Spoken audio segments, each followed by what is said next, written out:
अष्टावक्र गीता अध्याय 4।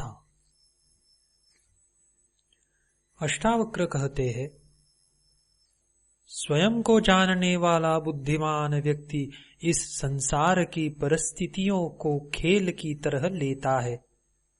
उसकी सांसारिक परिस्थितियों का बोझ यानी दबाव लेने वाले मोहित व्यक्ति के साथ बिल्कुल भी समानता नहीं है। जिस पद की इंद्र आदि सभी देवता इच्छा रखते हैं, उस पद में स्थित होकर भी योगी हर्ष नहीं करता है। उस ब्रह्म को जानने वाले के अंतःकरण से पुण्य और पाप का स्पर्श नहीं होता है। जिस प्रकार आकाश में दिखने वाले धुएं से आकाश का संयोग नहीं होता है। जिस महापुरुष ने स्वयं को ही इस समस्त जगत के रूप में जान लिया है, उसके स्वेच्छा से वर्तमान में रहने को रोकने की सामर्थ्य किसमें है? ब्रह्मा से तृण तक चारों प्रकार के प्राणियों में केवल आत्मज्ञानी ही इच्छा और अनिच्छा का परित्याग करने में समर्थ है। आत्मा को एक और जगत का ईश्वर कोई कोई ही जानता है। जो ऐसा जान जाता है, उसको किसी से भी किसी प्रकार का भय नहीं रहता है। अध्याय 4 समाप्त। अष्टावक्र गीता अध्याय 5। अष्टावक्र कहते हैं, तुम्हारा किसी से भी संयोग नहीं है। तुम शुद्ध हो। तुम क्या त्यागना चाहते हो? इस अवास्तविक सम्मिलन को समाप्त करके ब्रह्म से योग यानी एक रूपता को प्राप्त करो। जिस प्रकार समुद्र से बुलबुले उत्पन्न होते हैं, उसी प्रकार विश्व एक आत्मा से ही उत्पन्न होता है। यह जानकर ब्रह्म से योग यानी एक रूपता को प्राप्त करो। यद्यपि यह विश्व आंखों से दिखाई देता है, परंतु अवास्तविक है। विशुद्ध तुम में इस विश्व का अस्तित्व उसी प्रकार नहीं है जिस प्रकार कल्पित सर्प का रस्सी में। यह जानकर ब्रह्म से एक रूपता को प्राप्त करो।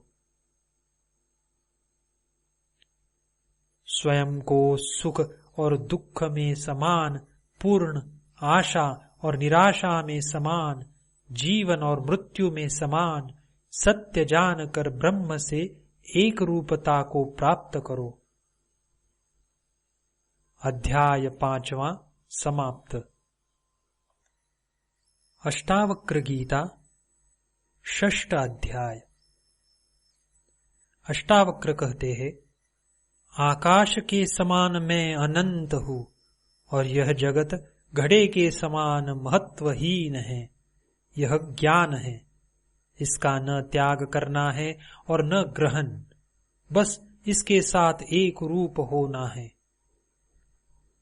मैं महासागर के समान हूँ और यह दृश्यमान संसार लहरों के समान।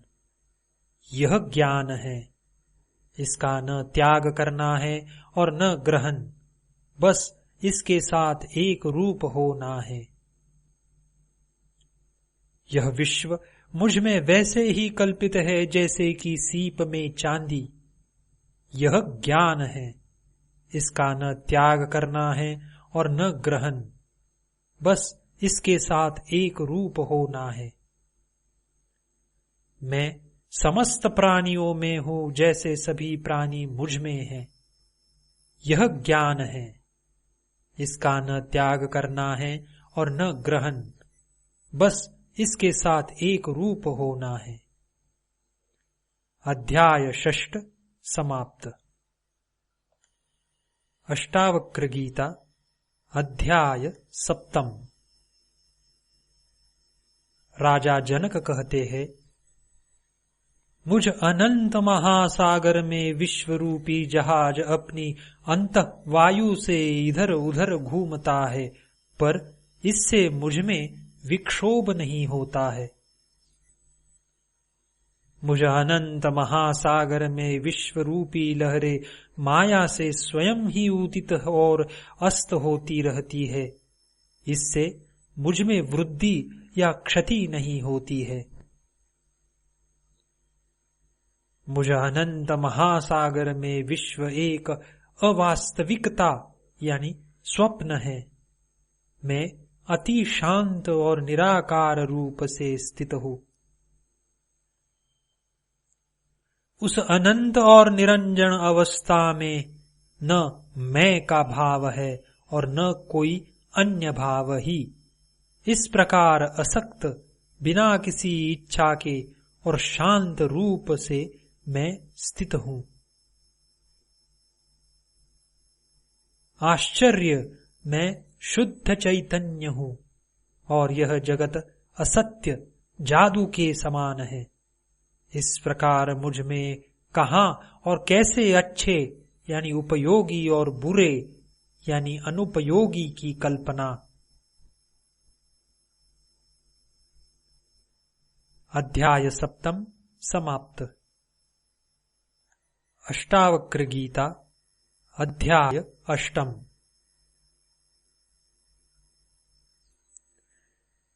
श्री अष्टावक्र कहते हैं, तब बंधन है जब मन इच्छा करता है, शोक करता है, कुछ त्याग करता है, कुछ ग्रहण करता है, कभी प्रसन्न होता है या कभी क्रोधित होता है। तब मुक्ति है जब मन इच्छा नहीं करता है, शोक नहीं करता है, त्याग नहीं करता है, ग्रहण नहीं करता है, प्रसन्न नहीं होता है या क्रोधित नहीं होता है। तब बंधन है जब मन किसी भी दृश्यमान वस्तु में आसक्त है। तब मुक्ति है जब मन किसी भी दृश्यमान वस्तु में आसक्ति रहित है। जब तक मैं या मेरा का भाव है तब तक बंधन है। जब मैं या मेरा का भाव नहीं है तब मुक्ति है। यह जानकर न कुछ त्याग करो और न कुछ ग्रहण ही करो। अष्टम अध्याय समाप्त। अष्टावक्र गीता नवम अध्याय। अष्टावक्र कहते हैं, यह कार्य करने योग्य है अथवा न करने योग्य, और ऐसे ही अन्य द्वंद्व कब और किसके शांत हुए हैं। ऐसा विचार करके विरक्त हो जाओ, त्यागवान बनो। ऐसे किसी नियम का पालन न करने वाले बनो। हे पुत्र, इस संसार की व्यर्थ चेष्टा को देखकर किसी धन्य पुरुष की ही जीने की इच्छा, भोगों के उपभोग की इच्छा और भोजन की इच्छा शांत हो पाती है। यह सब अनित्य है। 3 प्रकार के कष्टों यानी दैहिक, दैविक और भौतिक से घिरा है। सारहीन है, निंदनीय है, त्याग करने योग्य है। ऐसा निश्चित करके ही शांति प्राप्त होती है। ऐसा कौन सा समय अथवा उम्र है जब मनुष्य के संशय नहीं रहे हैं। अतः संशयों की अपेक्षा करके अनायास सिद्धि को प्राप्त करो। महर्षियों, साधुओं और योगियों के विभिन्न मतों को देखकर कौन मनुष्य वैराग्यवान होकर शांत नहीं हो जाएगा। चैतन्य का साक्षात ज्ञान प्राप्त करके कौन वैराग्य और समता से युक्त, कौन गुरु जन्म और मृत्यु के बंधन से तार नहीं देगा। तत्वों के विकार को वास्तव में उनकी मात्रा के परिवर्तन के रूप में देखो। ऐसा देखते ही उसी क्षण तुम बंधन से मुक्त होकर अपने स्वरूप में स्थित हो जाओगे।